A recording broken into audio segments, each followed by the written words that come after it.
السلام علیکم ورحمۃ اللہ وبرکاتہ. ڈیئر بردر اینڈ سسٹر، آج میں آپ سب کے سامنے ایک نئے اعتراض کے ساتھ حاضر ہوں. آج کا ہمارا اعتراض ایک ایکس مسلم کا اعتراض ہے جو کہ اس نے سورہ یوسف پر کیا ہے. تو چلیے پہلے آپ اس کا اعتراض سن لیں، پھر ہم اس کا جواب دیں گے انشاءاللہ. فیلئر ہی فیلئر. صحیح. اور ایک وہ جو قرآن کے اندر حضرت یوسف علیہ السلام کا جو قصہ ڈالا گیا ہے، تو وہ تو ایک مجھے سمجھ میں نہیں آتا کہ وہ کیوں کہ ان کے بیٹے تھے اور انہوں نے اپنے بھائیوں کے ساتھ سازش کری تو انہوں نے ایسا کر دیا، پھر وہ روتے روتے ان کی آنکھیں چلی گئی، نابینا ہو گئے، پھر وہ بڑے ہو گئے تو کہیں پر ان کو ملاقات ہوئی. سب بنا سر پیر کی کہانیاں ہیں اور کچھ نہیں ہے، یا پھر دوسری جگہ سے کاپی پیسٹ مارا ہے. تو جیسا کہ آپ نے اس کا اعتراض سن لیا، اب آتے ہیں ہم اس کے جواب کی طرف. تو سب سے پہلے دیکھیں کہ سورہ یوسف کو اس نے بولا ہے کہ یہ بیکار ہے، سر پیر نہیں ہے اس کے، اور بس یوں ہی کہیں سے اٹھا کر ڈال دیا گیا ہے، یعنی کہ اس کی کوئی حقیقت نہیں ہے. تو پہلے بات جان لیں کہ قرآن فکشن نہیں ہے. قرآن میں جتنی بھی باتیں ہیں، جتنی بھی واقعات ہیں، وہ سب سچ پر مبنی ہیں. اور سورہ یوسف میں یہاں پر آپ کو ایک ورڈ ملے گا احسن القصص، یعنی جس کے معنی ہی ہوتے ہیں کہ بہترین قصہ جو سچ پر مبنی ہوتا ہے. تو سورہ یوسف فکشن نہیں ہے بلکہ یہ حقیقت ہے. اور دوسری بات دیکھیں کہ ان ایکس مسلموں کو تو قرآن سمجھ میں نہیں آتی، جس کی وجہ کر یہ اس پر اعتراض کرتے ہیں، تو ان کو یہ ساری باتیں بیکار ہی لگتی ہیں. اور سورہ یوسف کا قرآن میں موجود ہونا کیوں مطلب اس کو نازل کیا گیا، تو اس کے شان نزول سے ہمیں یہ بات معلوم چلتی ہے کہ جب آپ صلی اللہ علیہ وسلم کے دور میں جب مشرکین مکہ آپ کو جھوٹا ثابت کرنا چاہتے تھے، تو اس لیے وہ یہود کے پاس گئے اور ان سے جا کر وہ پوچھ کر آپ صلی اللہ علیہ وسلم سے یوسف علیہ السلام کے بارے میں پوچھنا چاہتے تھے کہ ان کو تو معلوم ہی نہیں ہوگا.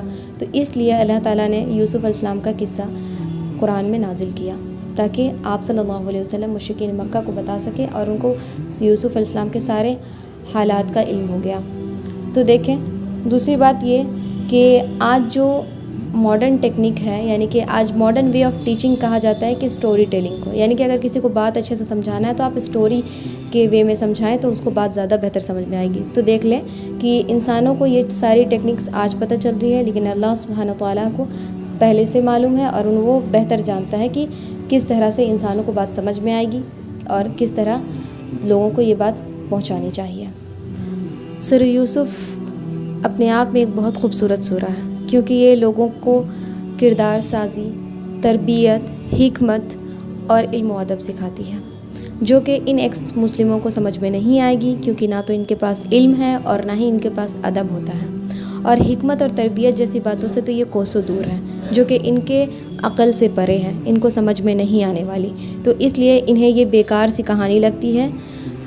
اور ایک بات جان لیں کہ یہ جو اس نے کہا ہے کہ یہ کہیں سے کاپی پیسٹ کی گئی ہے، تو بھائی یہ عادت تم لوگوں کی ہے کہ تم لوگ کہیں سے سن کر بس آ جاتے ہو اٹھا کر بولنے کے لیے. یہ کاپی پیسٹ کرنے کی عادت اللہ سبحانہ تعالیٰ کی نہیں ہے، کیونکہ قرآن کا ہر ایک الفاظ، ہر ایک لفظ مضبوط اور محفوظ ہے، یعنی کہ اس کی کوئی مثال ہی نہیں ہے، کوئی مقابلہ نہیں کر سکتا. تم ڈھونڈ کر دکھا دو ہے اگر کہیں پہ یہ ایسی باتیں تو.